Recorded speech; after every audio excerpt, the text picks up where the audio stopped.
Good morning! How are you doing? I hope you're doing well. Today is Sunday, the 7th of June. We're in June, goodness. And this week, just gone, has been another new week with some changes. Some people have gone back to school, other people are still staying at home, some people have gone back to nurseries and preschools. And this strange time that we're in is just changing a little bit more each week, isn't it? But I hope you're doing well, and I hope you're getting on well with your families and looking after one another. Now, today we're going to be thinking about the next bit in the book of 1 Peter. We've had this for quite a few weeks. Last week we took a little bit of a break because we thought about Pentecost. Do you remember that? Pentecost? Pentecost. It was when the Holy Spirit came down as flames and wind, and it gave the disciples power to go out and speak in different languages, and it was really, really exciting. Well, today we're going to be thinking a bit about Peter and what happened later on. A little story of when Peter and John helped somebody. But our main bit of the Bible, our Bible reading, is all about Peter talking to some followers of Jesus and telling them how they should be living their lives.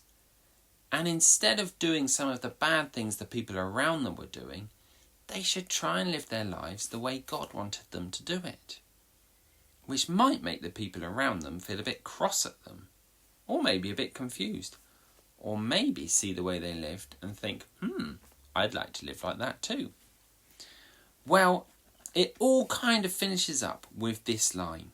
It says, above all, love each other deeply, because love covers over a multitude of sins. Sins being the bad things we do to each other.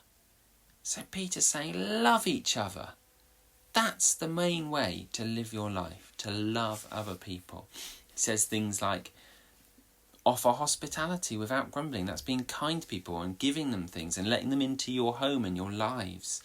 He says things like, serve each other with the gifts you have.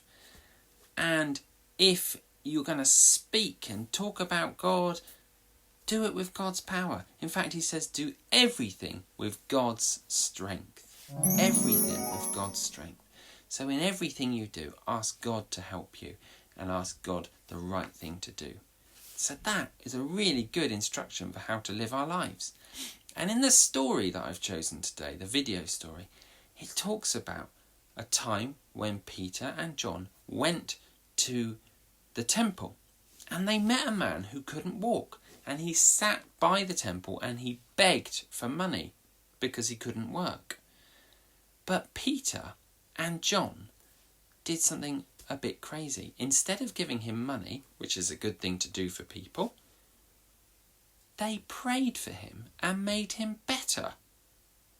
God's Holy Spirit, the power of God, made his feet better, healed him. It's an amazing story. And I like that story because it makes me think that Peter and John did things through God's strength. They didn't just do what they thought would be the right thing to do. They listened to God, to the Holy Spirit prompting them, and they did something through God's strength. And also through God's love. You see, here's a little Bible verse for you to remember. It's one that Jesus told his disciples. He said, love one another as I have loved you. And he said, by this, everyone will know that you are followers of me, by loving one another. So, I hope you enjoy finding out about these things and thinking about how to live your life through God's strength, how to let the Holy Spirit speak to you and show you the best way to do things in the life around you, in your life. Well, enjoy and have a happy Sunday.